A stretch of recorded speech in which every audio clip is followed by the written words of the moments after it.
Hai pemirsa, kembali lagi di Reco Buntung Channel. Channelnya Jogja. Cakep. Beli manggis di rumah Pak Bambang. Cakep. Apa kabar? Bukan pantun ya maksudnya. Terima kasih. Cut. Nah, pemirsa di video kali ini kalau minggu lalu kita udah dengerin cerita dari Aisyah Kirana. Saya Maida Mara, Bapak. Ya ampun, soalnya mirip banget loh. Oh Keibuan my God. banget. Tahu gak sih keibuan banget? Oke, pemirsa, minggu lalu kan kita udah dengerin ceritanya Maidam tentang Mbak Ratna. Ya, yang di penunggu Wit itu pohon ya. itu loh, pohon Bener, cemara. bener. Maidam itu ya, jujur ya, taunya itu kalau pohon yang bisa di huni itu adalah seperti pohon pisang, pohon beringin, pohon sirsat. Nah ini pohon cemara ya. Kalau yang akan Ari ceritakan ini ada apakah pohon cemara juga? Bukan. Sebetulnya aku nggak tahu itu pohon apa ya. Cuman Tapi pohon ini pasti ada di gitu. kampus. Pasti ada di kampus. Ada di kampus. Bukan pohon cemara sih. Bukan Cuman juga. bentuknya itu memang pohonnya tinggi-tinggi, ramping-ramping. Terus memang bentuknya memang kayak pohon cemara gini. Cuman itu bukan pohon cemara. Bukan pohon cemara bukan, ya. aku nggak tahu namanya. Cuman ini pasti ada di Pasti ada di kampus-kampus. kampus-kampus. Karena dia ini cukup rindang, lebat gitu ya. Dan itu memang ya biasa kita lihat di kampus-kampus gitu. Yes, yang Nah. biasanya kita lihat gitulah pemirsa saya. Oke, sebelum kita mau dengerin ceritanya Ari, jangan lupa pemirsa untuk subscribe. Jangan lupa juga buat di like video ini dan di komen pemirsa kalau misal Anda punya cerita yang bagus banget buat diceritain kita ya. Boleh ditulis. Cerita horor juga boleh ditulis gitu di komen kan. aja. Jangan lupa pencet belnya juga biar pemirsa tahu kalau kita punya video baru. Langsung ke cerita. Yaudah kalau gitu langsung kita ke ceritanya. Iya.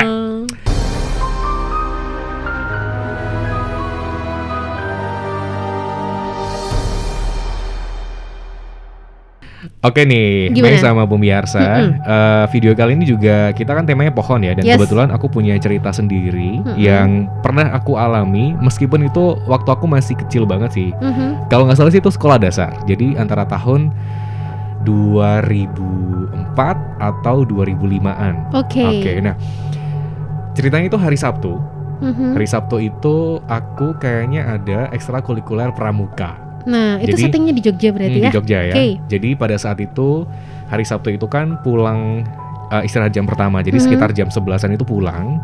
Tapi nanti jam 2 siang lagi atau kalau nggak salah habis asar itu harus ke sekolah karena kita punya ekstrakurikulernya pramuka. Pramuka gitu ya. Oke. Nah, jadi settingnya itu sore hari pemirsa. Jadi sore hari aku itu mau berangkat pramuka dan lagi mau minta uang saku nih sama mamaku.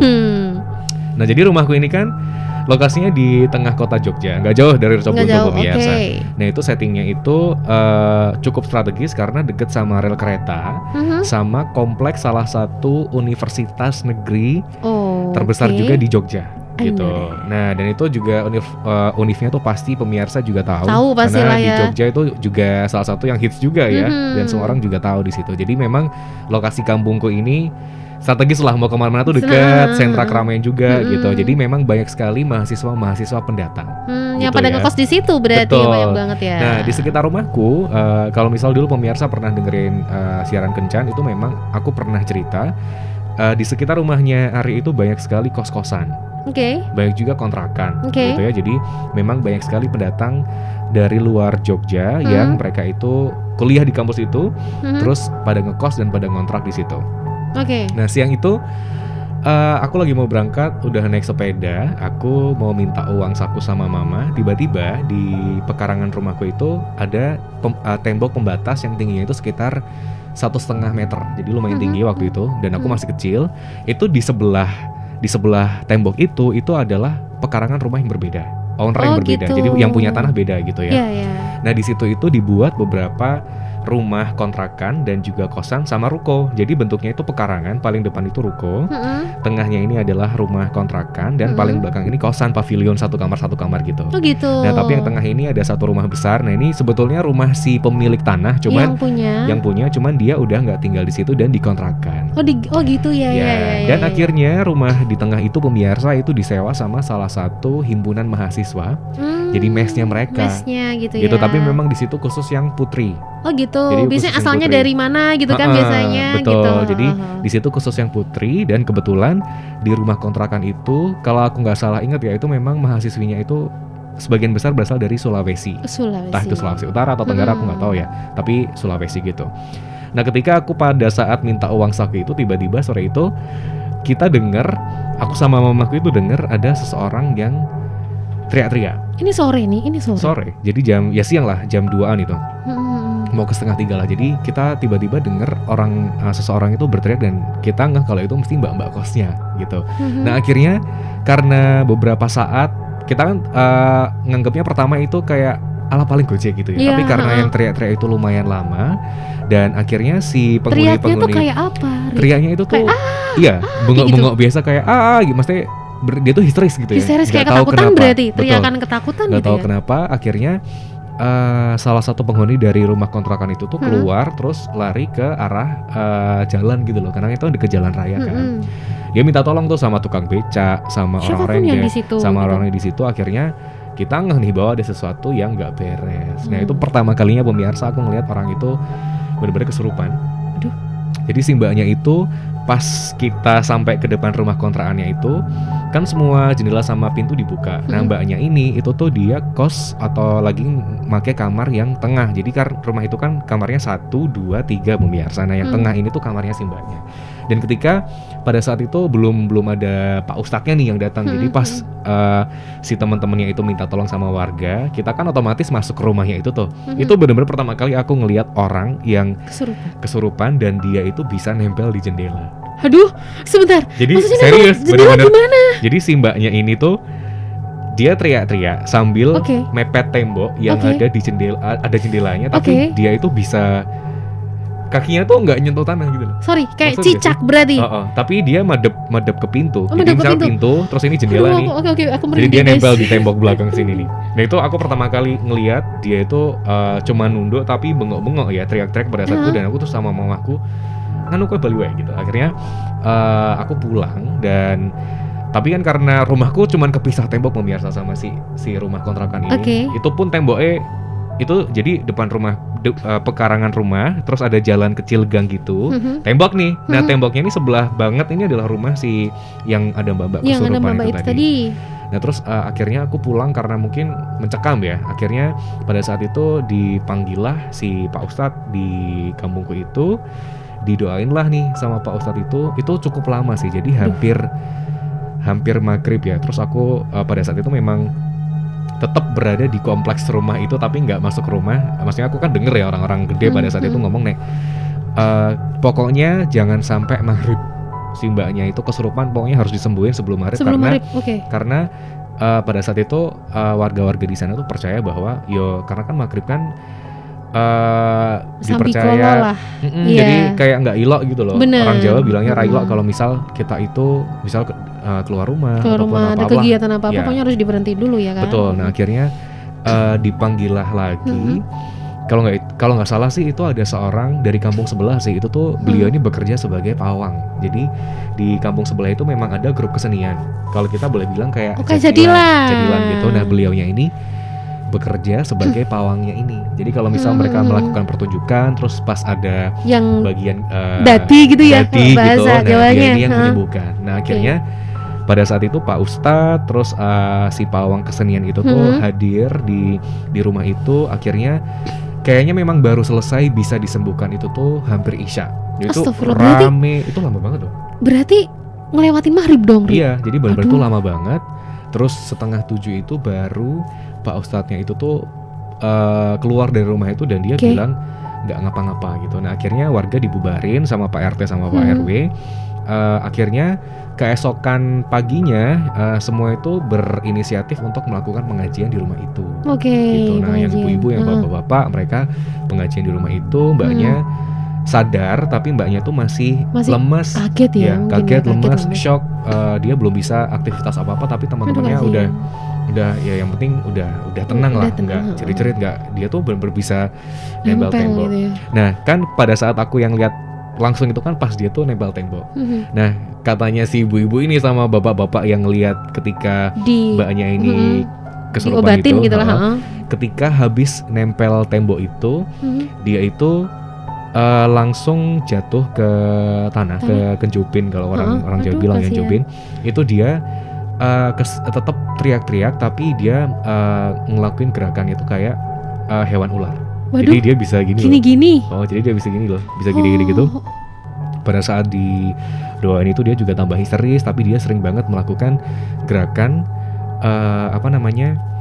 kayak hewan ular gitu. Menyerupai ular gitu ya. Nah akhirnya pada cerita si temennya ini tuh kan ditanya nih sama si Pak Ustadz sama Pak RT Pak RW ini, temennya tuh kenapa sih Mbak gitu, karena kan kalian satu rumah harusnya kalian tahu. Nah akhirnya teman-temannya itu bercerita bahwa memang mereka ini adalah salah satu aktivis di kampus itu, dan mereka itu sering pulang malam karena mereka punya proker, mereka punya urusan apalah di kampus gitu ya. Pada saat itu sering pulang malam, dan temennya ini itu memang sering juga duduk di pohon kayak ceritamu minggu lalu kemarin.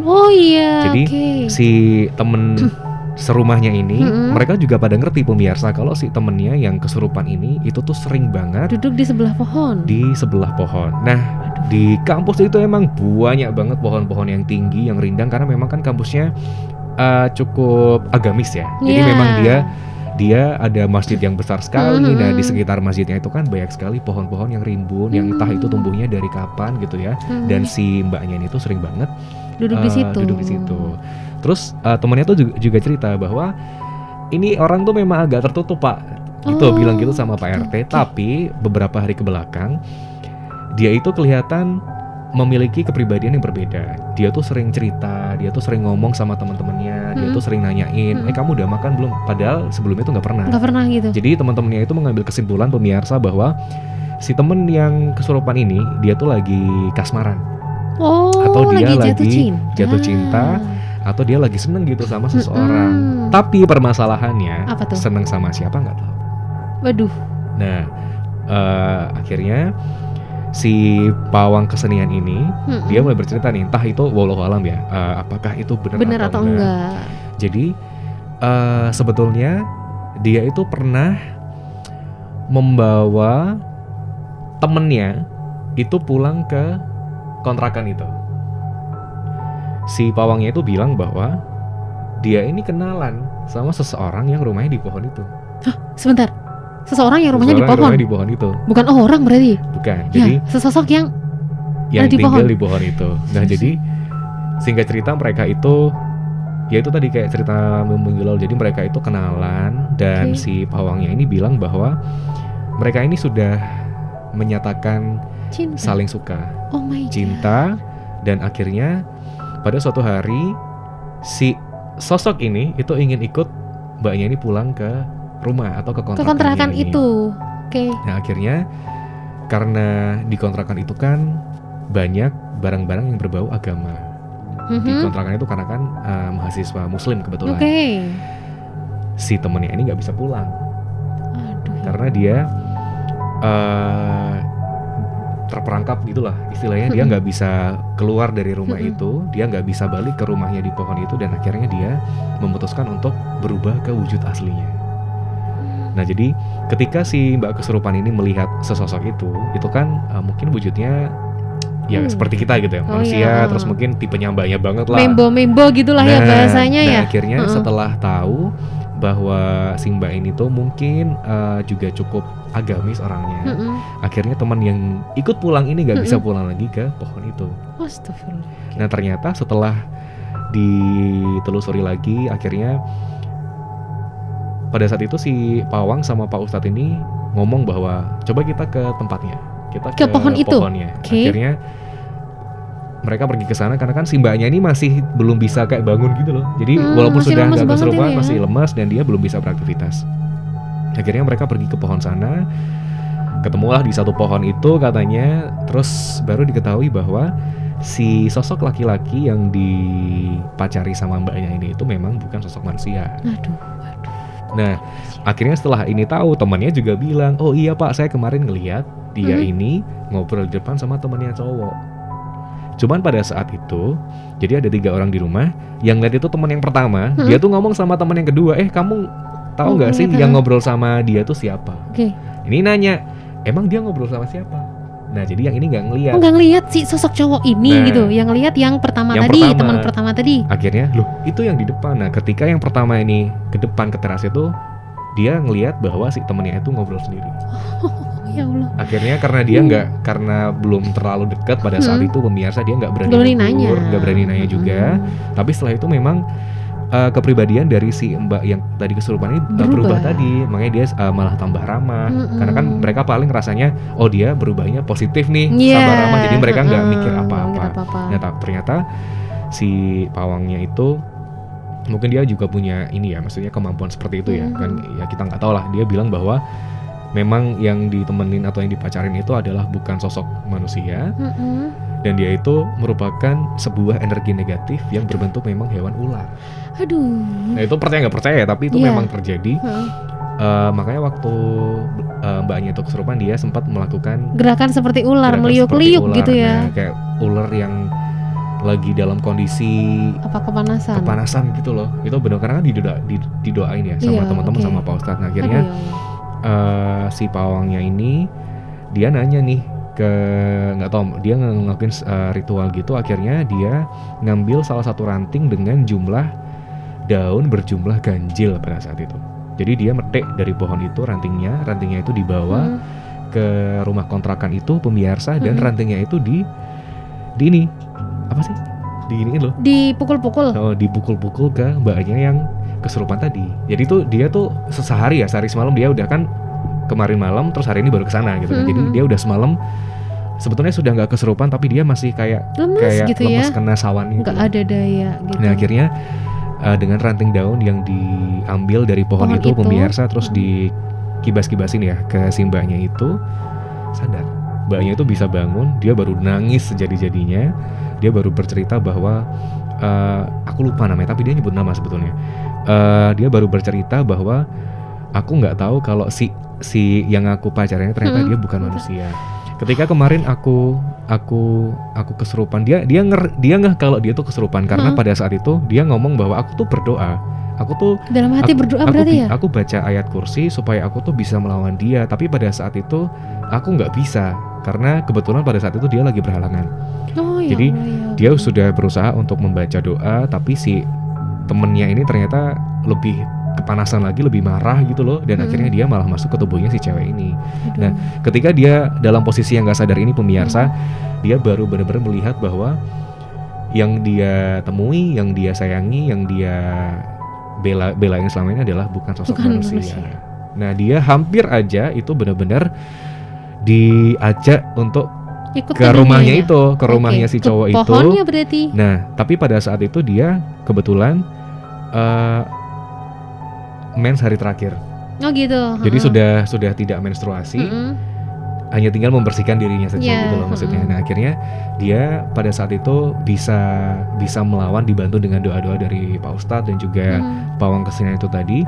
Dia mendengar namanya itu dipanggil sama temennya, dan akhirnya dia di ceritanya dia si mbaknya itu dia cuma ngikutin arah suara dari temen yang manggil ini. Akhirnya dia bisa bisa kayak keluar gitu loh dari setting tempat yang sebetulnya tuh kampusnya dia, cuman nggak ada orang sama sekali, cuman dia tuh ngelihat di area pohon itu tuh bentuknya itu rumah, kayak rumah biasa gitu loh, kayak rumah biasa. Dan si cowok ini tuh udah masuk ke rumah, ayo masuk aja, kamu mulai sekarang tinggal di sini. Tapi ceweknya ini bilang, aku nggak mau karena rumahku bukan di sini dan kita masih belum menikah, dia bilang gitu. Tapi cowoknya itu nggak berusaha untuk menyakiti si mbaknya ini. Dia cuma bilang, ya wes kalau memang kamu nggak mau masuk, kamu tidur di luar, tapi aku nggak bisa bantu kamu apa-apa gitu. Nah akhirnya ketika cowok itu masuk ke rumah si yang diceritain mbaknya itu, dia berusaha mencari pintu keluar kampusnya itu, tapi dia kan nggak ketemu. Nah akhirnya dia hanya mendengar suara teman-temannya yang manggil namanya itu. Dia ngikutin arah suara itu, dan akhirnya dia nemuin sebuah pintu, dan akhirnya dia bisa kembali sadar itu.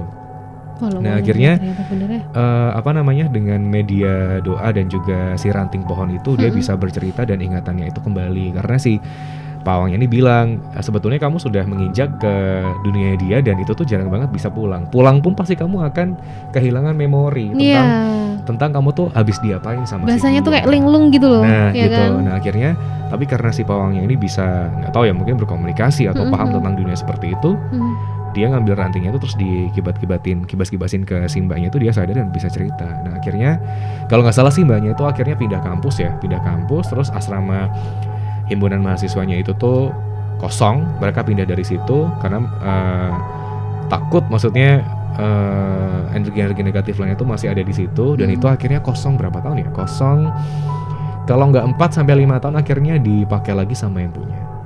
Dan sampai saat ini masih ada rumahnya, tapi semenjak saat itu alhamdulillah sih nggak pernah ada lagi kejadian seperti itu gitu sih. Cuman mbaknya itu bilang bahwa aku nggak sengaja ketemunya itu ketika aku itu mau ketemu dosen, tapi memang itu setelah maghrib. Nah, dia duduk di kursi itu, tiba-tiba dia ngelihat sosoknya kayak mahasiswa situ ngajak ngobrol.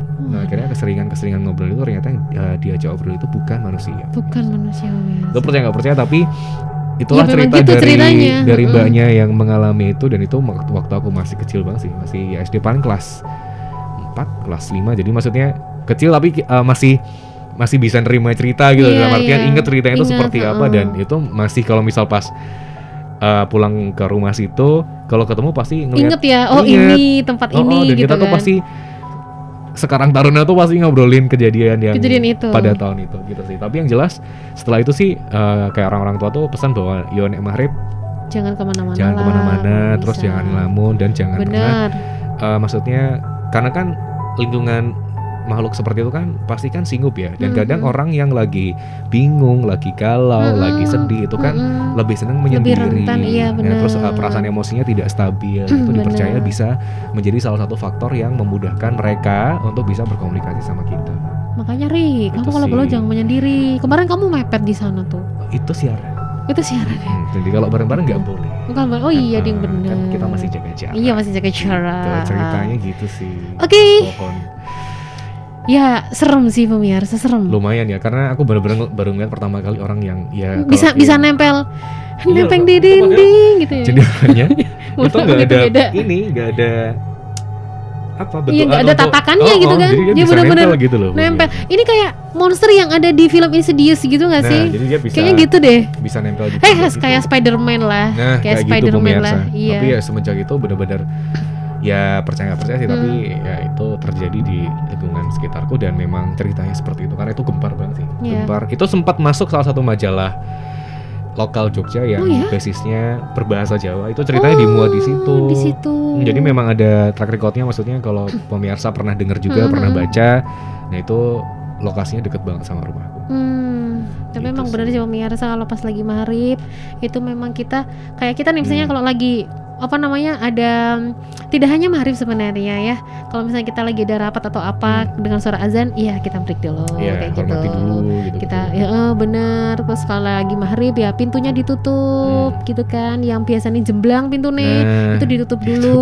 TV-nya dimatikan gitu kan. Jadi suara-suara benar sekali. Yang mungkin berkeyakinan lain juga bisa menjalankan ibadahnya sendiri. Iya benar gitu. Sambil nyantai atau gimana gitulah ya pemirsa ya. Tapi yang jelas ya itu hati harus bahagia, jangan sering ngelamun juga ya pemirsa. Apalagi di kondisi pandemi kayak gini kan ada banyak yang stres ya. Mending dengerin radio aja biar gak stres. Itu dia ya, masih harus jaga iman, jaga imun, jaga kesehatan semuanya. Agar tetap selamat ya. Agar dan tetap juga selamat, bener. Sampai hari ini. Itulah cerita yang pernah aku alami yang berhubungan sama wit-witan. Jadi 2 episode sudah kita kasih ke pemirsa yang berhubungan sama pohon pemirsa. Ada Mbak Ratna dan ada Mas Ular yo berarti ya. Aku lupa namanya tapi si mbaknya tuh nyebut nama sebenarnya. Cuman aku lupa nama yang disebut itu. Tapi dia nyebut nama sih. Seru banget kalau di filmin ya. Serem iya itu seru loh kalau di filmin loh beneran. Oke deh pemirsa, terima kasih ya yang sudah melihat video ini. Jangan lupa buat di like, di komen dan juga di share videonya biar lebih banyak yang nonton ya. Jangan lupa untuk tombol loncengnya biar pemirsa tahu kalau kita upload konten baru. Jelas gitu. Dan jangan lupa pemirsa untuk follow dan juga pantengin sosial media kita karena bulan Maret ini kan kita lagi bulan Maret. Happy ya. Happy karena gitu. Kita mau HUT. Kita bagi-bagi hadiah jutaan rupiah. Kita bagi-bagi merchandise. Ikuti kuisnya pemirsa. Kuisnya. ACK ya. Aneka Citra Kuis. Foto challenge juga ada. Kan saya sebagai temannya Ibu Peri. Oh iya benar. Kalau aku pemuda Indonesia yang alay sekali. Kalau gitu ya udah deh pemirsa. Kita pamit dulu ya. Maida Mara pamit. Dan Ari Arsa juga pamit. Bye.